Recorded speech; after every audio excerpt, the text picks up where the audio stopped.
ಹೆಸರು ಮಾನ್ಯತಾ ಗೋದಾಬಾಯಿ. ನಾನು UKG ತರಗತಿಯಲ್ಲಿ ಓದುತ್ತಿದ್ದೇನೆ.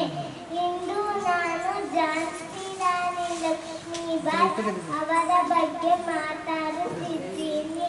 ಲಕ್ಷ್ಮೀಬಾಯಿ ನವೆಂಬರ್ 19ರಂದು ಕಾಶಿ ವಾರಣಾಸಿಯಲ್ಲಿ ಜನಿಸಿದರು.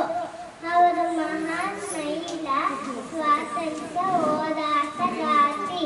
ಅವರ ಬಾಲ್ಯದ ಹೆಸರು ಮಣಿಕರ್ಣಿಕಾ. ಅವರು ಚಿಕ್ಕಂದಿನಿಂದ ಕುದುರೆ ಸವಾರಿ, ಕತ್ತಿವರ್ಸೆ, ಬಿಲ್ವಿದ್ಯೆ ತರಬೇತಿಯನ್ನು ಪಡೆದಿದ್ದರು.